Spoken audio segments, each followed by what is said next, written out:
কাল সিরিজের দ্বিতীয় ওয়ানডেতে পাকিস্তানের মুখোমুখি হবে বাংলাদেশ। জিতলেই সিরিজ নিশ্চিত টাইগারদের, র্যাঙ্কিংয়ে এগিয়ে যাবে এক ধাপ। এবছর ওডিআই অনেক বেশি ম্যাচ এবং আমাদের র্যাঙ্কিং এর একটা ব্যাপার আছে, তো যেহেতু স্টার্টটা ভালো হয়েছে খুবই ভালো লাগছে। প্রথম ওয়ানডেতে প্রত্যাশার চেয়েও ভালো খেলেছে বাংলাদেশ, মন্তব্য সাবেকদের। অতি আত্মবিশ্বাসী না হয়ে সতর্ক থাকার পরামর্শ। পাকিস্তান দলের সমালোচনা আমির রমিজ রাজাদের। ইংল্যান্ডের ফ্র্যাঞ্চাইজি লিগ দ্য 100-এ প্রথম বাংলাদেশি হিসেবে দল পেলেন মুস্তাফিজুর রহমান। 1 লাখ পাউন্ডে বার্মিংহাম ফিনিক্সে খেলবেন কাটার মাস্টার। 5 বছর বন্ধ থাকার পর আগামী জুন জুলাই জাতীয় ক্রীড়া পুরস্কার দেবে যুব ও ক্রীড়া মন্ত্রণালয়। আন্তর্জাতিক ক্রীড়া ইভেন্টে পদকজয়ীদেরও সম্মানিত করার পরিকল্পনা। 21, 22, 23, 24 এবং 25 এই 5টি বছরের যারা জাতীয় পুরস্কার প্রাপ্য সেই মানুষগুলোকে বাছাই করে আমরা সঠিকভাবে তাদেরকে মূল্যায়ন করতে চাই। এবং ভিয়েতনাম ও সিঙ্গাপুর ম্যাচ সামনে রেখে ঢাকায় 16 মার্চ শুরু জাতীয় দলের ক্যাম্প। যোগ দেবেন শমিত, ফাহমিদুল জায়ান। ইনজুরি থেকে সেরে ওঠায় 2 ম্যাচই খেলবেন হামজা চৌধুরী।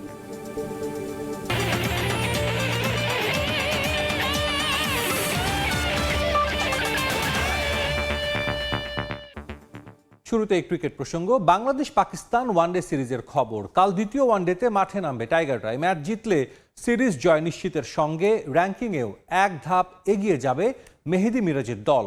নিজে পারফর্ম করার পাশাপাশি দল ভালো করায় দ্বিতীয় ম্যাচে ভালো করতে আত্মবিশ্বাসী অধিনায়ক মেহেদী মিরাজ। মিরপুরের শেরি বাংলা স্টেডিয়ামে ম্যাচ শুরু হবে দুপুর 2:15টায়।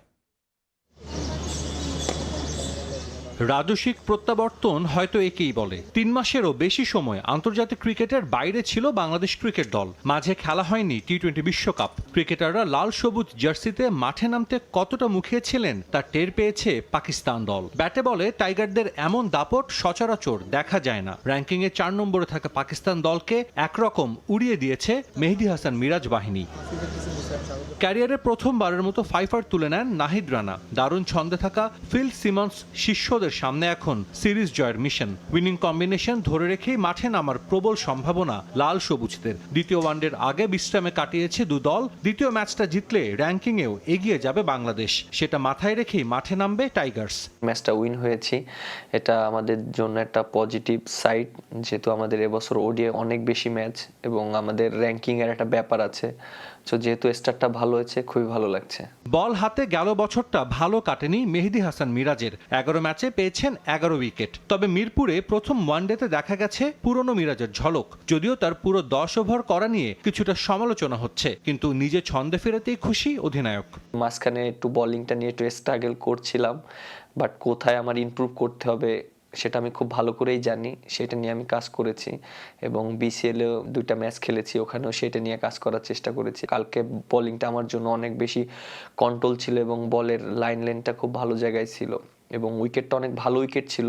এই উইকেটে যদি লাইন লেন্থ মেনটেন করে না বল করতে পারতাম তাহলে হয়তো রান হয়ে যেত, উইকেট বের করতে পারতাম না। অসহায় আত্মসমর্পণের পর দেশের তুমুল সমালোচনার শিকার শাহিন শাহ আফ্রিদির দল। অভিজ্ঞদের বাদ দিয়ে দল গড়ার মূল্য দিতে হয়েছে বড় হার দিয়ে। এ ম্যাচ হারলেই সিরিজ খোয়াবে মেন ইন গ্রিন। মাইক হাসানের দল মরিয়া থাকবে জয় তুলে নিতে। সাজিদ মুস্তাহিদ, সময় সংবাদ। পাকিস্তানের বিপক্ষে প্রথম ম্যাচে প্রত্যাশার চেয়ে অনেক বেশি ভালো খেলেছে বাংলাদেশ দল। নাহিদ রানার পারফরমেন্সে মুগ্ধ সাবেকরা। তবে পাকিস্তানের মতো দল যে কোনো সময় ঘুরে দাঁড়ানোর সামর্থ্য রাখে। তাই দ্বিতীয় ম্যাচে সতর্ক থাকার পরামর্শ সাবেক অধিনায়ক হাবিবুল বাশার সুমনের। 2027 বিশ্বকাপের কথা মাথায় রেখে এই সিরিজে মিরপুর স্টেডিয়ামে স্পোর্টিং উইকেট তৈরির প্রশংসা করেছেন বাশার। পাকিস্তান সিরিজ দিয়ে বিসিবিতে নির্বাচক লিপু যুগের সমাপ্তি। নতুন নির্বাচক প্যানেল গঠনে এদিন আগ্রহীদের ইন্টারভিউ নিয়েছে বোর্ড। শোনা যাচ্ছে প্রধান নির্বাচকের দৌড়ে এগিয়ে হাবিবুল বাশার। পরীক্ষা দিয়েছেন শেজান, বেলিম, দিমান রাও।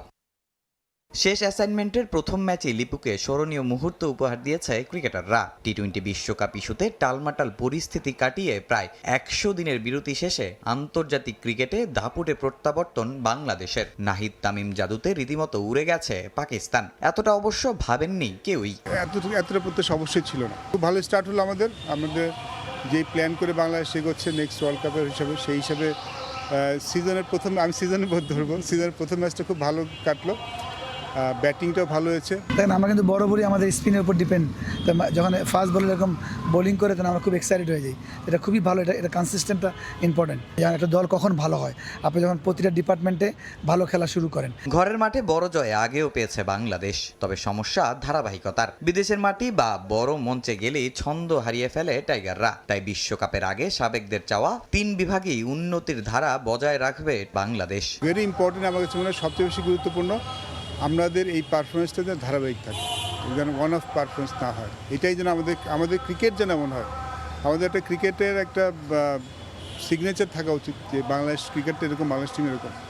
সো আই হোপ যে এটাই আমাদের স্ট্যান্ডার্ড হবে এবং এই স্ট্যান্ডার্ডটা আমরা মেনটেন করবো, স্ট্যান্ডার্ডটা ব্যাপারে আমরা কনসিস্টেন্ট থাকবো। তবে 2027 বিশ্বকাপে সরাসরি খেলতে টাইগারদের এই সিরিজ জেতাটা খুব জরুরি। পাকিস্তান প্রথম ম্যাচে হারলেও তাদের হালকাভাবে নেয়ার কোনোই সুযোগ নেই। যদিও সাবেকদের স্বপ্ন সফররতদের হোয়াইট ওয়াশ করবে বাংলাদেশ। মিরপুরের উইকেটেরও প্রশংসা তাদের কণ্ঠে। পাকিস্তান খুব ভালো দল, ওরা অবশ্যই ঘুরে দাঁড়াতে চাইবে, বাট আমরাও যে ভালো দল সেটা আমরা জানি, সেটা প্রমাণ করাটা ধারাবাহিকভাবে খুব important. Credit goes to team management little bit, যে তারা সাহস দেখিয়েছেন যে তারা এই ধরনের উইকেটে খেলতে চান। অবশ্যই আমাদের সামনে যে এই ওয়ার্ল্ড কাপটা আছে সেখানের কন্ডিশনে সিমিলার থাকবে, তো সেক্ষেত্রে যখন আমরা অন্য দলের সাথে খেলবো আমরা এই সাহসটা দেখি যে এরকম উইকেট চেয়েছি, সেটা খুব গুরুত্বপূর্ণ ছিল এবং সেখানে আমরা প্লেয়ার রেসপন্ডও করেছি, ইট ইজ ভেরি গুড। দ্বিতীয় ম্যাচে বাংলাদেশের উইনিং কম্বিনেশন না ভাঙার সম্ভাবনাই বেশি। তবে সিরিজে টিকে থাকার মিশনে পাকিস্তান দলে আসতে পারে একাধিক পরিবর্তন। পেসার হারিস রফের ফেরাটা অনেকটাই নিশ্চিত। তামিম হোসেন, সময় সংবাদ, ঢাকা। 5 বছর বন্ধ থাকার পর আবারও জাতীয় ক্রীড়া পুরস্কার দিতে যাচ্ছে যুব ও ক্রীড়া মন্ত্রণালয়। আগামী জুন অথবা জুলাই মনোনীত ক্রীড়াবিদদের প্রধানমন্ত্রী তারেক রহমান ক্রীড়া পুরস্কার তুলে দেবেন বলে জানিয়েছেন যুব ও ক্রীড়া প্রতিমন্ত্রী আমিনুল হক। সেই সঙ্গে এবারের ক্রীড়া পুরস্কারের বাছাই নীতিমালার পরিবর্তনও আনতে যাচ্ছে সরকার। দ্রুতই চালু করা হবে নতুন করে ক্রীড়া প্রতিযোগিতা। আন্তর্জাতিক ক্রীড়া ইভেন্টে পদকজয়ীদেরও সম্মানিত করতে যাচ্ছে সরকার। লম্বা সময় ধরে বন্ধ দেশের ক্রীড়াঙ্গনের সর্বোচ্চ রাষ্ট্রীয় পুরস্কার জাতীয় ক্রীড়া পুরস্কার। ক্রীড়াঙ্গনের অসামান্য অবদান রাখার জন্য ক্রীড়াবিদ, সংগঠক ও ক্রীড়া সংশ্লিষ্টদের দেওয়া হয় এই পুরস্কার। 1976 সালে ক্রীড়াঙ্গনের রাষ্ট্রীয় এই খেতাব দেওয়া চালু করেন সাবেক রাষ্ট্রপতি জিয়াউর রহমান। অনিয়মিত এই পুরস্কার সবশেষ দেওয়া হয়েছিল 2020 সালে। ক্রীড়াক্ষেত্রের এই রাষ্ট্রীয় পুরস্কার আবারও চালু করতে যাচ্ছে যুব ও ক্রীড়া মন্ত্রণালয়। আগামী জুন অথবা জুলাই মাসে এই পুরস্কার বিজয়ীদের হাতে তুলে দিবেন প্রধানমন্ত্রী তারেক রহমান। 21, 22, 23, 24 এবং 25 এই 5টি বছরের যারা জাতীয় পুরস্কার প্রাপ্ত হবেন তাদেরকে আমরা আনুষ্ঠানিকভাবে আশা করছি জুন কিংবা জুলাইয়ের ভিতরে আমরা আমাদের মাননীয় প্রধানমন্ত্রীর উপস্থিতিতে আমরা তাদেরকে সেই জাতীয় পুরস্কার প্রদান করতে চাই। প্রতি বছর আমাদের যে জাতীয় পুরস্কার সেটা আমরা প্রতি বছরই আমরা দিয়ে তাদেরকে সেই সম্মাননাটুকু আমরা জানাতে চাই। জাতীয় ক্রীড়া পুরস্কারের বাছাই প্রক্রিয়ায়ও পরিবর্তন আনতে যাচ্ছে যুব ও ক্রীড়া মন্ত্রণালয়। বিগত সময়ে এই পুরস্কার দেওয়ার ক্ষেত্রে ছিল রাজনৈতিক প্রভাব, যা আর দেখতে চান না বর্তমান যুব ও ক্রীড়ামন্ত্রী আমিনুল হক। আমরা এই ক্রীড়া নীতিমালা আমরা কিছু পরিবর্তন করি এবং জাতীয় ক্রীড়া পুরস্কারের যে নীতিমালা রয়েছে সেখানে পরিবর্তন এনে আমরা একটি কমিটি করে দিয়ে, যেটি সর্বজন স্বীকৃত একটি জাতীয় কমিটি হবে, যারা প্রতি বছর কারা এই বছরের সবচেয়ে যোগ্য, যারা জাতীয় পুরস্কার প্রাপ্য সেই মানুষগুলোকে বাছাই করে আমরা সঠিকভাবে তাদেরকে মূল্যায়ন করতে চাই। এদিকে বয়সভিত্তিক পর্যায়ে খেলাধুলা তৃণমূল পর্যায়ে ছড়িয়ে দিতে নতুন করে ক্রীড়া প্রতিযোগিতা চালু করতে যাচ্ছে সরকার। আগামী 30 এপ্রিল যার উদ্বোধন করবেন প্রধানমন্ত্রী তারেক রহমান। ফুটবল, ক্রিকেট সহ প্রায় 7টি ইভেন্টকে আমরা বাছাই করে আমরা নতুন করে স্পোর্টস অনূর্ধ্ব 12 থেকে 14 বছরের প্রতিভাবান খেলোয়াড়দেরকে নিয়ে আমরা শুরু করতে যাচ্ছি এবং সেটি আনুষ্ঠানিকভাবে 30 এপ্রিল আমরা আশা করছি যে আমাদের মাননীয় প্রধানমন্ত্রী তিনি উদ্বোধন করবেন। এছাড়া গেল 6 মাসে ব্যক্তিগত ও দলীয়ভাবে আন্তর্জাতিক ক্রীড়াঙ্গনে পদকজয়ীদের আগামী 29 মার্চ সম্মাননা প্রদান করবে যুব ও ক্রীড়া মন্ত্রণালয়। আমরা পর্যায়ক্রমে ফাহিম ইসলাম, সময় সংবাদ, ঢাকা। প্রথম বাংলাদেশি ক্রিকেটার হিসেবে দ্য 100-এ দল পেলেন মোস্তাফিজুর রহমান। 1 লাখ পাউন্ডে নিলাম থেকে কাটার মাস্টারকে দলে ভেড়ালো বার্মিংহাম ফিনিক্স। বাংলাদেশি মুদ্রায় যা প্রায় 1,64,00,000 টাকারও বেশি। এদিকে ভারত পাকিস্তান দ্বন্দ্বকে একপাশে রেখে এই টুর্নামেন্টে পাকিস্তানি ক্রিকেটারকে দলে নিয়েছে ভারতীয় মালিকানাধীন ফ্র্যাঞ্চাইজি। রাজনৈতিক নোংরামিতে আইপিএল চুক্তি হাতছাড়া হয়েছে এই তো কিছুদিন আগে। বিতর্কের জেরে গোটা বিশ্বকাপই বয়কট করে বাংলাদেশ। আপাতত স্বস্তির খবর পেলেন ফিজ। বিশাল অঙ্কে তাকে দলে ফেরালো Birmingham Phoenix. English franchise league the 100-এর নিলামে প্রথম বাংলাদেশি হিসেবে দল পেয়েছেন মোস্তাফিজুর রহমান। কাটার মাস্টারকে কিনতে বার্মিংহ্যামের খরচ 1 লাখ পাউন্ড, টাকায় যে সংখ্যাটা 1,64,00,000-এরও বেশি। টি-20 হিসেবে স্বীকৃতি পেলেও 100 বলের খেলা দ্য 100। ইংল্যান্ড ক্রিকেট বোর্ড পরিচালিত এই টুর্নামেন্টের নিয়মও কিছুটা আলাদা। এখানে 6 বলে নয়, ওভার করা যায় 5 কিংবা 10 বলের। একজন বোলার সর্বোচ্চ করতে পারবেন 20 বল। এই সংস্করণে এবারই প্রথম হচ্ছে নিলাম পদ্ধতি। লন্ডনে 2 দিন ব্যাপী চলা সে প্রক্রিয়ার দ্বিতীয় দিনে এসে দল পেলেন মোস্তাফিজ। 2021-এ আত্মপ্রকাশ করা দ্য 100-এর পরবর্তী আসর অনুষ্ঠিত হবে চলতি বছরের জুলাইয়ে। মোস্তাফিজকে কিনতে কৌশলী ছিল বার্মিংহ্যাম ফিনিক্স। প্রথম দিকে নয়, নিলামের একদম শেষ ভাগে এসে বিট করে তারা। অন্যান্য ফ্রাঞ্চাইজিগুলোর ততক্ষণে অর্থের পরিমাণ কমে যাওয়ায় ভিত্তিমূল্যেই বাংলাদেশি পেসারকে পেল বার্মিংহ্যাম। অবশ্য এদিন ফিজের খবর ছাপিয়ে দ্য 100 নিলাম আলোচনায় আবরার আহমেদকে নিয়ে। এই টুর্নামেন্টের 8 দলের 4টারই মালিকানা ভারতীয় প্রতিষ্ঠানের দখলে, তাই পাকিস্তানি ক্রিকেটারদের সুযোগ পাওয়া নিয়ে অনিশ্চয়তা ছিল আগে থেকেই। তবে সবাইকে অবাক করে ভারতীয় মালিকানায় থাকা সানরাইজার্স লিডস দলে ফেরালো এই পাক লেগ স্পিনারকে। তাকে নিতে খরচ 1,90,000 পাউন্ড। দ্বিতীয় পাকিস্তানি ক্রিকেটার হিসেবে দ্য 100-এ দল পান আবরার। এছাড়া উসমান তারিককে কিনেছে মোস্তাফিজের দল বার্মিংহ্যাম। বাংলাদেশিদের মধ্যে নিলামের তালিকায় ছিলেন রিশাদ হোসেনও, তবে তাকে দলে নিতে আগ্রহ দেখায়নি কেউই। সাব্বির মিথুন, সময় সংবাদ। ভিয়েতনাম ও সিঙ্গাপুরের বিপক্ষে ম্যাচ সামনে রেখে আগামী 16 মার্চ ঢাকায় শুরু হবে জাতীয় দলের ক্যাম্প। ইনজুরি থেকে সেরে ওঠায় 2 ম্যাচই খেলবেন হামজা দেওয়ান চৌধুরী। তবে ক্যাম্পের শুরুতেই লাল সবুজদের সঙ্গে থাকছেন না হামজা, দলের সঙ্গে যুক্ত হবেন ভিয়েতনামে। এদিকে ঢাকার ক্যাম্পে যোগ দেবেন সমিত সোম, ফাহমিদুল ও জায়ান আহমেদ। কিংস এরেনায় 4 দিনের অনুশীলন শেষে 20 মার্চ ভিয়েতনাম যাবে লাল সবুজরা। নারী দলের মিশন অস্ট্রেলিয়া শেষে বাফুফে সভাপতি ব্যস্ত জাতীয় দলের এশিয়ান কাপ বাছাইয়ে সিঙ্গাপুরের বিপক্ষে ম্যাচ নিয়ে। কাগজে কলমে এশিয়ান কাপের মূল পর্বে যাওয়ার রেস থেকে বাদ পড়েছে জামাল ভুঁইয়ারা। সিঙ্গাপুরের বিপক্ষে তাই নিয়ম রক্ষার ম্যাচ। তারপরও হালকাভাবে নিচ্ছে না জাতীয় দল ব্যবস্থাপনা কমিটি। এই ম্যাচের আগে 26 মার্চ ভিয়েতনামের বিপক্ষে প্রস্তুতি ম্যাচ খেলবে হামজা জামালরা।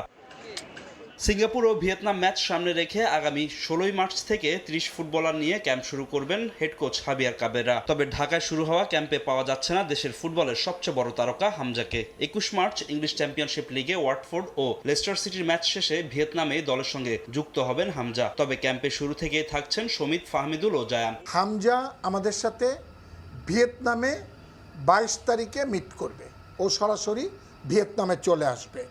জায়ান 14 তারিখে ঢাকায় আসবে। জায়ান 14 তারিখে ঢাকায় আসবে, সমিত 15 তারিখে ঢাকায় আসবে, ফাহমিদুল 16 তারিখে ঢাকায় আসবে, তারেক গাজী 16 তারিখে ঢাকায় আসবে। বাংলাদেশ দল অনুশীলন করবে বসুন্ধরা কিংস এরেনায়। জাতীয় স্টেডিয়ামের ঘাসের অবস্থা ভালো না থাকায় এই সিদ্ধান্ত নিয়েছে জাতীয় দল ব্যবস্থাপনা কমিটি। সেখান থেকে চূড়ান্ত দল বেছে নেবেন হাবিয়ার কাবরেরা। আগামী 20 মার্চ ভিয়েতনামে খেলার জন্য দেশ ছাড়বে বাংলাদেশ। 16 তারিখ থেকে 20 তারিখ পর্যন্ত আমরা থাকব। 20 মার্চে ভিয়েতনামের উদ্দেশ্যে আমরা ফ্লাই করব।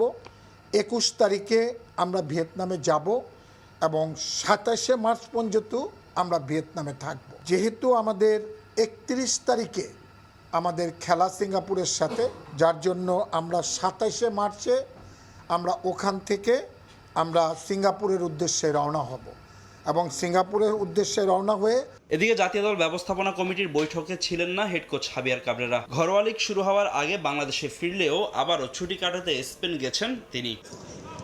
ফাহিম ইসলাম, সময় সংবাদ, ঢাকা। মিরপুরে নিজ কার্যালয়ে ক্রীড়া সাংবাদিকদের সঙ্গে ইফতার করলেন বাংলাদেশ সরকারের যুব ও ক্রীড়া প্রতিমন্ত্রী আমিনুল হক। জাতীয় সংসদের প্রথম অধিবেশন শেষে ক্রীড়া সাংবাদিকদের সঙ্গে এই সৌজন্যে ইফতার করেন তিনি।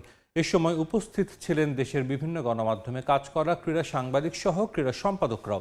ইফতার ও দোয়া শেষে সাংবাদিকদের সঙ্গে নিজের পরিকল্পনা তুলে ধরেন যুব ও ক্রীড়া প্রতিমন্ত্রী।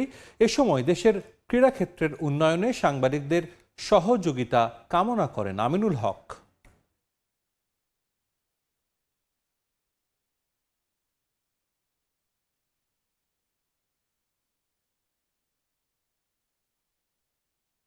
ইউএফা চ্যাম্পিয়ন্স লিগের খবর, সান্তিয়াগো বার্নাবুতে ভালভার্দে ম্যাজিক।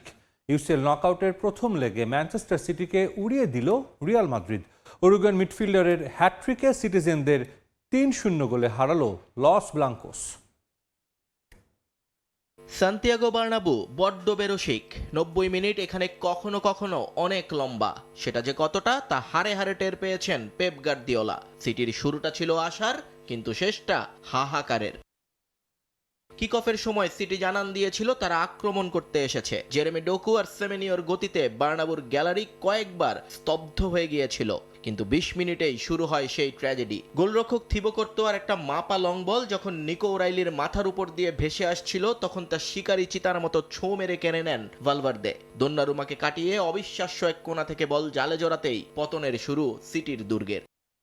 ঠিক ৭ মিনিট পর আবারও সেই দৃশ্য। ভিনিসিয়াসের পা থেকে আসা বলটিকে বাঁ পায়ের নিখুঁত গ্রাউন্ড শটে ২-০ করেন ফেদে ভালভার্দে। তবে সেরাটা তখনও বাকি ছিল। বিরতির মাত্র ৩ মিনিট আগে ব্রাহিম দিয়াজের বাড়ানো লফ বলটি মারিও গুহির উপর দিয়ে তুলে নিয়ে ভলিতে যখন তিনি হ্যাটট্রিক পূরণ করেন, গ্যালারির গর্জন তখন মাদ্রিদের আকাশ ছাড়িয়ে যাচ্ছে। চ্যাম্পিয়ন্স লিগের ইতিহাসে প্রথম উরুগুইয়ান হিসেবে হ্যাটট্রিকের কীর্তি গড়লেন এই মিডফিল্ডার। দ্বিতীয়ার্ধে সিটির বিপদ আরও বাড়তে পারত। দোন্নারুমা বক্সের ভেতর ভিনিসিয়াসকে ফাউল করলে পেনাল্টি পায় রিয়াল। তবে ইতালিয়ান এই গোলরক্ষক দুর্দান্ত ক্ষিপ্রতায় ভিনিসিয়াসের শট রুখে দিয়ে ব্যবধান বড় হতে দেননি। আর্লিং হ্যালান্ডকে রুখে দিতে এদিন রুডিগার ছিলেন হিমালয়ের মতো অটল। শেষ মুহূর্তে ওরাইলির প্রচেষ্টা কর্তোয়ার পায়ে লেগে ফিরে আসলে সিটির ব্যবধান কমানোর সবটুকু আশা ধূলিসাৎ হয়ে যায়।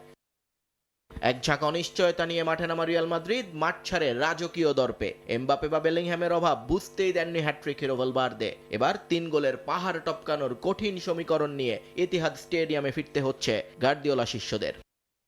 নিয়ন মোহাইমেন, সময় সংবাদ। ইউসিএলে রাতের আরেক ম্যাচে ইংলিশ জায়ান্ট চেলসিকে পাত্তাই দেয়নি বর্তমান চ্যাম্পিয়নরা। ব্লুজদের ৫-২ গোলে উড়িয়ে দিয়েছে Paris Saint Germain.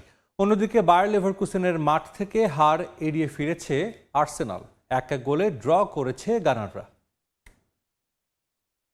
Park the প্রিন্সেসে ম্যাচের শুরু থেকেই ছিল গতির খেলা। মাত্র ১০ মিনিটের মাথায় ওসমান ডেম্বেলের ক্রস থেকে ব্র্যাডলি বারকোলা পিএসজিকে এগিয়ে দেন, কিন্তু গোল হজম করলেও চেলসি দমে যায়নি। এনজো ফার্নান্দেজের অ্যাসিস্ট থেকে মালোগুস্ত গোল করে সমতায় ফেরান সফরকারীদের।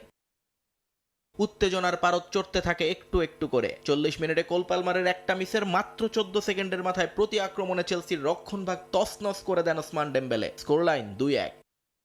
দ্বিতীয়ার্ধে চেলসিকে আবারও লড়াইয়ে ফেরান এনজো। দেজোয়াদুয়ের ভুলে বল পেয়ে নেটোর ক্রসে পা ছুঁয়ে ম্যাচ ২-২ করেন তিনি। চেলসি তখন ম্যাচে ফেরার স্বপ্ন দেখছে, কিন্তু তখনই শুরু হয় মূল নাটক। ম্যাচের ৭৫ মিনিট পর্যন্ত ঠিকঠাক ছিল সবকিছু, কিন্তু এরপরই চেলসি গোলকিপার ফিলিপ ইয়র্গেনসেন করে বসেন এক বিশাল ভুল। তার একটা ভুল পাস সোজা চলে যায় বারকোলার পায়ে, যা থেকে লফটেড শটে গোল করে পিএসজিকে ৩-২ ব্যবধানে এগিয়ে দেন ভিতিনহা। এই ভুলটাই যেন চেলসির কফিনে শেষ পেরেক ঠুকে দেয়। লুইস এনরিকের তুরুপের তাস হিসেবে মাঠে নামা কভারেজ খেলিয়া এরপর যা করলেন তাকে স্রেফ জাদুকরি বলা যায়। ৮৬ মিনিটে ডিবক্সের বাইরে থেকে দুর্দান্ত বাঁকানো শটে গোল করে ব্যবধান ৪-২ করেন তিনি। আর ম্যাচের শেষ বাঁশি বাজার ঠিক আগ মুহূর্তে জর্জিয়ান এই উইঙ্গার নিজের দ্বিতীয় গোল পূর্ণ করলে ৫-২ বিশাল জয় নিশ্চিত হয় ইউরোপিয়ান চ্যাম্পিয়নদের। রাতভর ইংলিশ জায়ান্টদের দুঃসহ যাত্রা শুরু হয়েছিল অবশ্য আরও আগে, কিন্তু সঙ্গীদের মতো অতটা বাজে হয়নি আর্সেনালের দশা। বেয়ারনা থেকে কোনো মতে হার এড়িয়ে ফিরেছে মিকেল আর্তেতা বাহিনী। প্রথম পর্বের দাপুটে গানাররা লেভারকুসেনের বিপক্ষে যেন হারিয়ে খুঁজল নিজেদের। ম্যাচের শুরু থেকেই বল দখলের আধিপত্য দেখালেও আক্রমণে কোনো মুনশিয়ানা ছিল না আর্সেনাল ফরওয়ার্ডদের। ১৯তম মিনিটে মার্টিনেল্লির শট বারপোস্ট না কাঁপালে হয়তো এগিয়ে যেতে পারত তারা, কিন্তু শেষ পর্যন্ত গোলহীনভাবে শেষ হয় প্রথমার্ধ। বিরতির পর প্রথম মিনিটেই আর্সেনালকে স্তব্ধ করে দেয় লেভারকুসেন। স্কোর করেন রবার্ট হ্যান্ড্রিক্স। এই গোল শোধ করতে আর্সেনালকে অপেক্ষা করতে হয় শেষ মিনিট পর্যন্ত। ৮৯ মিনিটে পেনাল্টি থেকে গানারদের বাঁচিয়ে দেন কাইল হাভার্টস। নিয়ন মোহাইমেন, সময় সংবাদ। বিশ্বের সবচেয়ে প্রতিদ্বন্দ্বিতাপূর্ণ লিগ মনে করা হলেও ইউএফা চ্যাম্পিয়ন্স লিগে মলিন ইংলিশ ক্লাবের পারফরমেন্স। ২৪ ঘন্টার ব্যবধানে ইউরোপিয়ান শ্রেষ্ঠত্বের মঞ্চে কুপোকাত ৬ ইংলিশ জায়ান্ট। ফুটবল পরিসংখ্যান নিয়ে কাজ করা অপটার দাবি, প্রথম লেগ শেষে কোয়ার্টার ফাইনালে ওঠার সম্ভাবনা কমে গেছে সব ক্লাবেরই। এমন প্রেক্ষাপটে ইংলিশ প্রিমিয়ার লিগের শ্রেষ্ঠত্ব নিয়েও উঠেছে প্রশ্ন। বিশ্বের সবচেয়ে প্রতিদ্বন্দ্বিতাপূর্ণ লিগ, অর্থের ভার কিংবা সম্প্রচার দক্ষতায় ইংলিশ প্রিমিয়ার লিগকে রাখা হয় তালিকার শীর্ষে। এবারের মৌসুমেও চ্যাম্পিয়ন্স লিগের শেষ ১৬তে সবচেয়ে বেশি ইপিএল প্রতিনিধিরা। ১৬ ক্লাবের ৬টাই ইংল্যান্ডের। আর্সেনাল, ম্যানচেস্টার সিটি, লিভারপুল কিংবা চেলসির মতো জায়ান্টরা শিরোপা জয়ের রেসেও ছিল ফেভারিট, অথচ ২৪ ঘন্টার ব্যবধানে তাদেরই কোয়ার্টার ফাইনালে ওঠার সম্ভাবনা নেমে গেছে তলানিতে। ইনজুরি জর্জরিত রিয়াল মাদ্রিদের সামনে ফেভারিট হয়ে নেমেছিল পেপ গার্দিওলার সিটি, অথচ সান্তিয়াগো বার্নাবুতে এই মাস্টারমাইন্ডকে যিনি আউটপ্লে করেছেন তিনি আলভারো আরবেওলা। এই টুর্নামেন্টে এটাই তার প্রথম অ্যাসাইনমেন্ট। নামের ভারে এগিয়ে থাকলেও ভরাডুবি হয়েছে চেলসি কিংবা টটেনহ্যামেরও। বুধবার রাতে অবশ্য একটা রেকর্ডও গড়েছে ইংলিশ জায়ান্টরা। ইউরোপিয়ান প্রতিযোগিতায় প্রথমবারের মতো একই দিনে ৩-এর বেশি গোল হজম করেছে একাধিক ইপিএল ক্লাব। অপেক্ষাকৃত সহজ প্রতিপক্ষ পাওয়ার পরেও জয়ের মুখ দেখেনি আর্সেনাল কিংবা লিভারপুল। শেষ মুহূর্তের গোলে লেভারকুসেনের কাছে হার এড়িয়েছে গানার্স। লিভারপুল তো তাও পারেনি, হেরেছে গালাতাসারের কাছে। বার্সার সঙ্গে ড্র করেছে নিউক্যাসল ইউনাইটেড। ৬ দলের কেউই জয় পায়নি। এমন অবস্থায় কোয়ার্টার ফাইনালে ওঠার সম্ভাবনা কমে গেছে এদের সবারই। ফুটবল পরিসংখ্যান নিয়ে কাজ করা অপটার এই সংখ্যাতত্ত্ব বলছে প্রথম লেগ শেষে পরের রাউন্ডে ওঠার সম্ভাবনা কমে গেছে সবগুলো ইংলিশ ক্লাবের। ইউরোপিয়ান ফুটবলে ইপিএল জায়ান্টদের ভরাডুবি নতুন নয়। ১৯৯৯ সাল থেকে চ্যাম্পিয়ন্স লিগের শিরোপা মাত্র ৬ বার উঠেছে ইংল্যান্ডের বিমানে। নিজেদের লিগ প্রতিদ্বন্দ্বিতাপূর্ণ হলেও ইউরোপ সেরার মঞ্চে ধারাবাহিক ব্যর্থতা চলছেই। রাউন্ড অফ 16-এর প্রথম রাউন্ড যেন আবারও সেই ব্যর্থতাকেই চোখে আঙুল দিয়ে দেখালো। সাব্বির মিথুন, সময় সংবাদ। ফিফা বিশ্বকাপে ইরানের অংশগ্রহণ নিয়ে অনিশ্চয়তা বাড়ছে নিত্যদিন। এর প্রভাব শুধু জুরিখ কিংবা রণক্ষেত্রে নয়, পড়েছে অ্যারিজোনার জনজীবনেও। টাসনের যে মাঠে ইরানিদের অনুশীলন করার কথা ছিল সেখানে এখন অনিশ্চয়তার দীর্ঘশ্বাস। মার্কিন ও ইসরায়েলের সঙ্গে ইরানের যুদ্ধের জেরে বিশ্বকাপ থেকে নিজেদের সরিয়ে নেওয়ার কথা বলছে তেহরান। যদিও ইরানের ফুটবলারদের নিজেদের দেশে আসতে দিতে কোনো সমস্যা নেই বলে জানিয়েছেন ডোনাল্ড ট্রাম্প। যে টাসনের কাইনো স্পোর্টস কমপ্লেক্স সেজে উঠেছিল ইরানি ফুটবলারদের বরণ করে নিতে, সেখানে আজ শ্মশানের নীরবতা। 18 মাসের কঠোর প্রস্তুতি আর কয়েক মিলিয়ন ডলারের অর্থনৈতিক স্বপ্ন সবই এখন যুদ্ধের আগুনের গ্রাসে। তেহরানের ক্রীড়ামন্ত্রী আহমেদ দানিয়াম আলী সাফ জানিয়ে দিয়েছেন, আমেরিকা আর ইসরায়েলের হামলার পর বিশ্বকাপের উৎসবে সামিল হওয়া অসম্ভব। এর মাঝে অবশ্য ইরানকে নিজের দেশে স্বাগত জানিয়েছেন মার্কিন প্রেসিডেন্ট ডোনাল্ড ট্রাম্প। বিষয়টি নিয়ে যুক্তরাষ্ট্র সরকার কিছু না বললেও ট্রাম্পের সঙ্গে বৈঠকের পর নিজের সামাজিক যোগাযোগ মাধ্যমে জানিয়েছেন ফিফা প্রেসিডেন্ট জিয়ান্নি ইনফান্তিনো। কিন্তু যে অ্যারিজোনায় যাওয়ার কথা ছিল ইরানের, সে অঞ্চলের সাধারণ মানুষ কি ভাবছে? স্কটসডেলের মানুষেরা মনে করেন খেলাধুলায় পারত এই ঘৃণা মুছতে, কিন্তু যুদ্ধের ডামাডোলে শান্তির সেই শেষ সুযোগটুকুও হারাতে যাচ্ছে ক্রীড়া বিশ্ব। আমি মনে করি এই সংঘাতের প্রভাব গোটা বিশ্বের উপর পড়বে। আমরা যখন তাদের উপর হামলা চালাচ্ছি তখন তারা কেন এখানে আসবে? আমি যদি তাদের জায়গায় হতাম তবে এই দেশে নিজেকে নিরাপদ মনে করতাম না। না, তাদের আসা উচিত নয়। তবে এই সহমর্মিতা সবার মধ্যে নেই। যুদ্ধের দামামা অনেকের মনেই তৈরি করেছে বিভেদের দেয়াল। যুক্তরাষ্ট্র ইসরায়েলের ক্ষেপণাস্ত্রের জবাবে ইরানের ক্ষেপণাস্ত্রগুলোতেও সাধারণ মানুষের মৃত্যু হয়েছে বলে দাবি অ্যারিজোনাবাসীর। তাই তারা যুদ্ধের এই সময়ে শত্রুপক্ষকে নিজেদের আঙিনায় দেখতে চান না। তারা সরে দাঁড়িয়েছে, বেশ করেছে, আমি খুশি। আমি চাই না ওরা এখানে আসুক। যুদ্ধের জন্য আমাদের তেলের দাম বাড়ছে, সবকিছুর খরচ বাড়ছে। ওদের আসার কোনো দরকার নেই। আমাদের টাকার প্রয়োজন নেই, আমাদের যুদ্ধ দরকার নেই।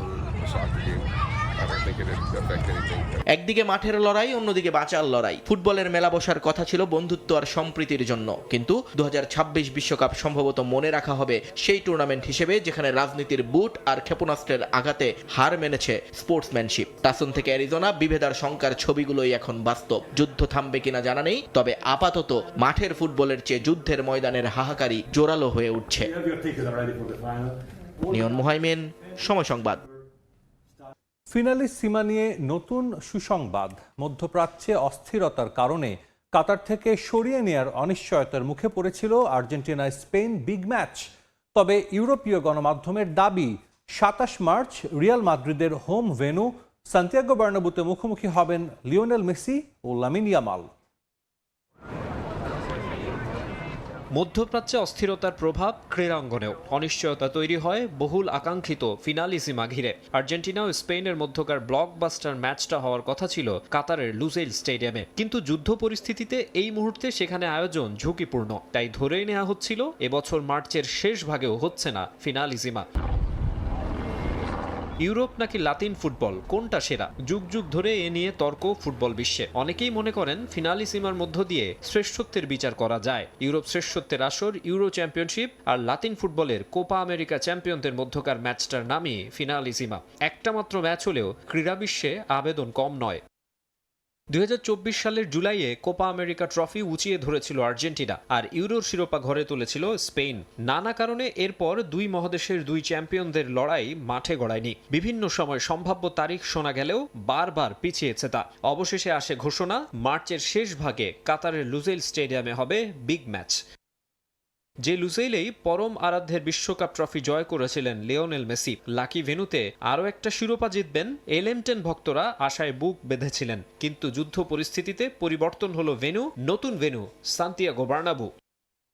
স্পেনের এই আইকনিক স্টেডিয়ামেও অনেক সুখস্মৃতি আছে মেসির। ক্লাব বার্সেলোনায় খেলার সময় চিরপ্রতিদ্বন্দ্বী রিয়াল মাদ্রিদের ওই মাঠে জাদুকরী সব পারফরম্যান্স উপহার দিয়েছেন। আরও একবার সেখানে ফেরাটা স্মরণীয় করে রাখতে চাইবেন আর্জেন্টিনিয়ান সুপারস্টার।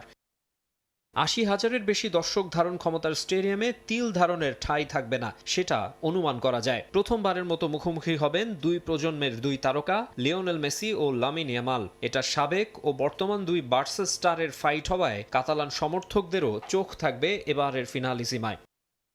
এর আগে 2022 সালে প্রথম ফিনালিসিমা জিতেছিল মেসির আর্জেন্টিনা। এবার অভিষেকেই বাজিমাত করতে চাইবে ইয়ামালের স্পেন। 27 মার্চ তারিখটা ঠিক থাকলে ফিফা বিশ্বকাপের আগে দারুণ এক ম্যাচ উপহার দিতে যাচ্ছে মাদ্রিদ। মাকসুম আলম খান, সময় সংবাদ। বার্সার সভাপতি হুয়ান লাপোর্তার বিরুদ্ধে এবার মেসিকে মুখ খুলতে বললেন নির্বাচনে তার প্রতিদ্বন্দ্বী ভিক্টর ফন্ট। নির্বাচনের আগে মেসিকে নিয়ে লাপোর্তার ধোঁকাবাজি সবার সামনে আসা উচিত বলে জানিয়েছেন তিনি। সবকিছু জানার পরই বার্সার সভাপতি নির্বাচনে ভোটারদের ভোট দেওয়ার অনুরোধ জানিয়েছেন ভিক্টর ফন্ট। আগামী 15 মার্চ ফুটবল ক্লাব বার্সেলোনার প্রেসিডেন্ট নির্বাচন। সময় ঘনিয়ে আসার সঙ্গে সঙ্গে সেই নির্বাচন নিয়ে বাড়ছে উত্তেজনা। বার্সার সভাপতি পদে নির্বাচন করতে যাচ্ছেন বর্তমানে ক্লাবটির দায়িত্বে থাকা হুয়ান লাপোর্তা। তার প্রতিদ্বন্দ্বী হিসেবে আছেন ভিক্টর ফন্ট। নির্বাচনের আগে এই দুজনের লড়াইয়ে ভাইটাল রোল প্লে করছেন লিওনেল মেসি। মূলত 2023 সালে মেসির বার্সেলোনায় ফেরা নিয়ে বোমা ফাটান দলটার তখনকার কোচ ও সাবেক খেলোয়াড় জাভি হার্নান্দেজ। 2022 বিশ্বকাপ জয়ের পর পিএসজির সঙ্গে আর চুক্তি নবায়ন না করে বার্সেলোনায় ফিরতে চেয়েছিলেন মেসি। তবে সেখানে বাধা হয়ে দাঁড়ান বার্সার সভাপতি লাপোর্তা, যিনি নাকি নির্বাচনে জিতেছিলেন মেসিকে বাজি করেই। নির্বাচনের জয়ের পর মেসির সঙ্গে চুক্তি নবায়নের প্রতিশ্রুতিও রাখতে পারেননি লাপোর্তা। পরবর্তীতে মেসির সঙ্গে চুক্তি নিয়ে মিথ্যাচার করেন লাপোর্তা, যাকে নিয়ে এত আলোচনা সেই মেসি এখনো নিশ্চুপ। এবার মেসিকে মুখ খুলতে অনুরোধ জানালেন হুয়ান লাপোর্তার প্রতিদ্বন্দ্বী ভিক্টর ফন্ট। লাপোর্তার ধোঁকাবাজি সবার সামনে আনতে লিওর মুখ খোলা উচিত বলেই মন্তব্য করেছেন তিনি। আমার মনে হয় নির্বাচনের আগে মেসি এসব নিয়ে মুখ খুলবে না, তবে আশা করি মেসি সত্যটা বলবে। লাপোর্তা যেভাবে সবাইকে বিভ্রান্ত করেছে তার সামনে উঠে আসা উচিত। আমি চাই সোশিওরা অন্ধকারে নিমজ্জিত থেকে যেন নির্বাচনে না যায়। মূলত বার্সেলোনার যে সমর্থকদের ক্লাবের মালিকানার ভাগ রয়েছে তাদেরকে বলা হয় সোশিও, যাদের ভোটে নির্বাচিত হয় সভাপতি। ফাহিম ইসলাম, সময় সংবাদ। টি-20 বিশ্বকাপ জয়ের উদযাপনে জাতীয় পতাকা অবমাননার অভিযোগ উঠেছে ভারতীয় অলরাউন্ডার হার্দিক পান্ডিয়ার বিরুদ্ধে। এ ঘটনায় তার বিরুদ্ধে এফআইআর করার আবেদন জানিয়ে পুলিশের কাছে একটি অভিযোগপত্র জমা দিয়েছেন ওয়াজিদ খান নামের এক আইনজীবী।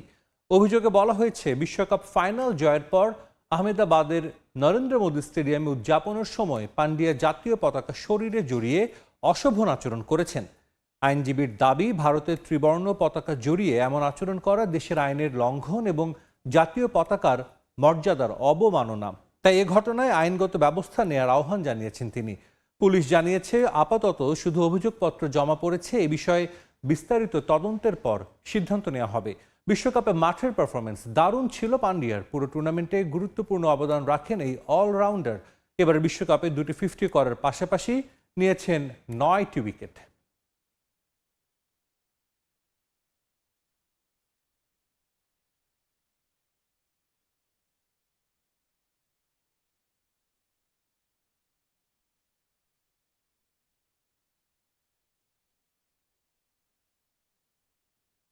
বগুড়ায় উদ্বোধনের আগেই ধসে পড়েছে পৌর পার্কে নির্মাণাধীন ব্যায়ামাগার ভবনের ছাদ ঢালাইয়ের কয়েক ঘন্টার মধ্যেই তা ধসে পড়ায় নিম্নমানের নির্মাণ সামগ্রী ব্যবহারের অভিযোগ তুলেছেন স্থানীয়রা।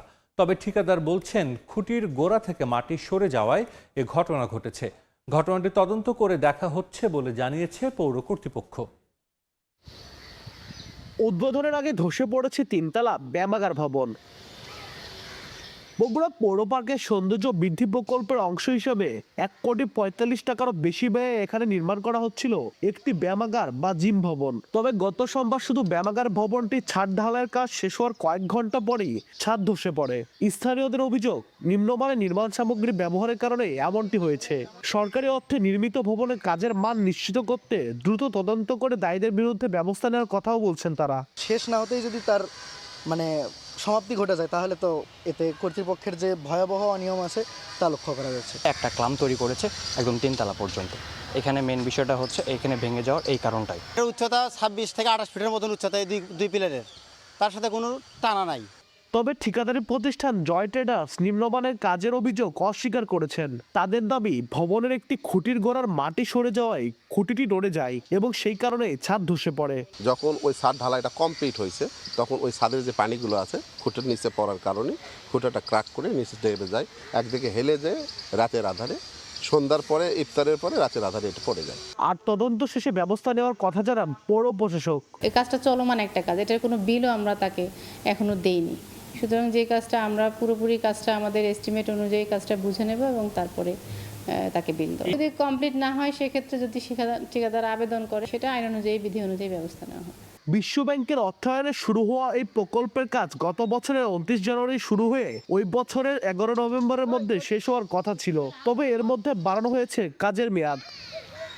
আব্দুল আউয়াল, সময় সংবাদ, বগুড়া। খেলার সময় শীর্ষ সংবাদ জানিয়ে দিচ্ছে আরেকবার। কাল সিরিজের দ্বিতীয় ওয়ানডেতে পাকিস্তানের মুখোমুখি হবে বাংলাদেশ। জিতলে সিরিজ নিশ্চিত, টাইগারদের র্যাঙ্কিংয়েও এগিয়ে যাবে এক ধাপ। এবছর ওডিআই অনেক বেশি ম্যাচ এবং আমাদের র্যাঙ্কিং এর একটা ব্যাপার আছে, তো যেহেতু স্টার্টটা ভালো হয়েছে খুবই ভালো লাগছে। ইংল্যান্ডের ফ্র্যাঞ্চাইজি লিগ দ্য 100-এ প্রথম বাংলাদেশি হিসেবে দল পেলেন মোস্তাফিজুর রহমান। 1 লাখ পাউন্ডে বার্মিংহাম ফিনিক্সে খেলবেন কাটার মাস্টার। এবং 5 বছর বন্ধ থাকার পর আগামী জুন জুলাই জাতীয় ক্রীড়া পুরস্কার দেবে যুব ও ক্রীড়া মন্ত্রণালয়।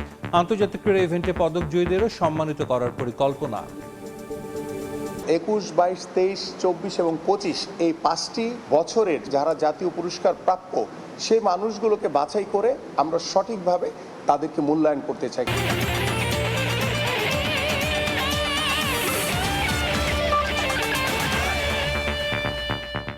এই ছিল খেলার সময়। এরপর প্রবাসের সময় সঙ্গে থাকবেন শবনব নিবিড়। সাজিদ, আপনাকে ধন্যবাদ। প্রবাসের সময় নিয়ে আসছি কিছুক্ষণ পরই, সঙ্গেই থাকুন সময়।